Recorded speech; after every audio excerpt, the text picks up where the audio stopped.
Assalamualaikum warahmatullahi wabarakatuh. Alhamdulillahirrabbilalamin.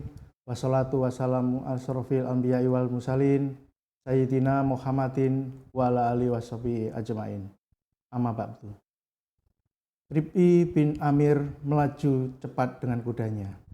Ia menuju ke perkemahan Rustum, panglima pasukan kerajaan Persia saat itu. Setibanya di sana, ia mendapati pembesarnya berpakaian kenegaraan. Majelis mereka dihiasi dengan hamparan permadani dan sutra yang serba mahal. Rustum duduk di singgasananya. Ia memakai mahkota emas yang dihiasi dengan batu permata yang serba mahal. Sebaliknya, Rib'i bin Amir, panglima pasukan kaum muslim saat itu, hanya berpakaian kasar dan sederhana. Rib'i bin Amir langsung masuk ke perkemahan itu tanpa menghiraukan keadaan sekelilingnya. Ia tetap menunggang kudanya dan membiarkan kaki kuda itu mengotori hamparan permadani yang serba mahal itu. Rib'i bin Amir lalu turun dari kudanya. Ia kemudian berjalan menghadap Rustum dengan menyandang tombaknya. Seketika itu pula, hamparan permadani itu terkoyak-koyak oleh senjatanya itu. Saat sudah berada di hadapan Panglima Rustum lalu mengajukan sebuah pertanyaan. Apa yang mendorong kalian kaum muslimin datang ke negeri kami?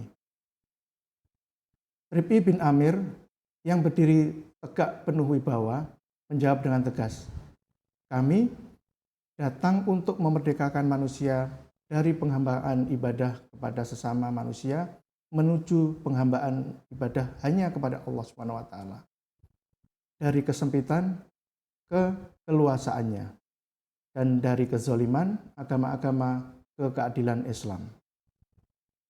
Rib'i bin Amir menjelaskan bahwa kedatangan pasukan khilafah Islam ke negeri Persia bukan karena ambisi ekonomi atau politik demi mengeksploitasi bangsa atau negara yang dikuasai.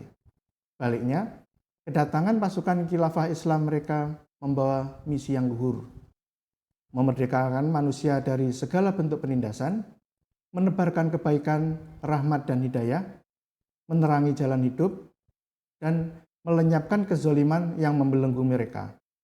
Inilah misi kemerdekaan Islam yang mulia, yang diemban khilafah Islam dalam setiap ekspansinya. Sebelum Rib'i bin Amir, utusan lain yang datang kepada Rustum adalah Mughirah bin Syubah. Seperti ditulis oleh Ibnu Katsir dalam Al-Bidayah wa An-Nihayah, Mughirah bin Syuban juga menyampaikan jawaban yang sama ketika ditanya Rustum. Dunia bukan cita-cita kami. Dunia bukan tujuan dan cita-cita kami adalah akhirat.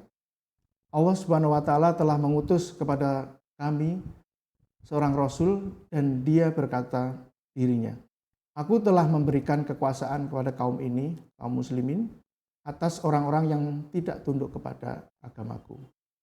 Rustum bertanya lagi, agama apa itu?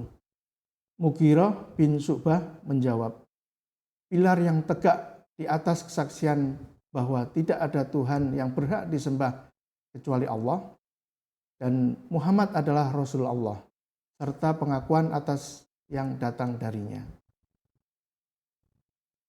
Dari fragmen ini, ada satu misi kemerdekaan Islam yang layak direnungkan. Tidak lain adalah penghambaan ibadah hanya kepada Allah Subhanahu wa taala. Sebabnya Allah Subhanahu wa taala menciptakan manusia dan jin hanya memang agar mereka menghambakan diri beribadah kepadanya. Jelas, ketundukan secara total pada hukum-hukum Allah Subhanahu wa taala merupakan bentuk penghambaan ibadah yang hakiki seorang hamba kepadanya.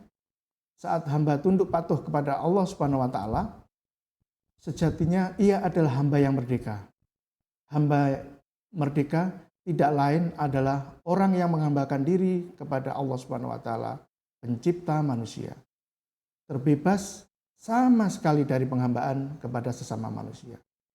Wassalamualaikum warahmatullahi wabarakatuh.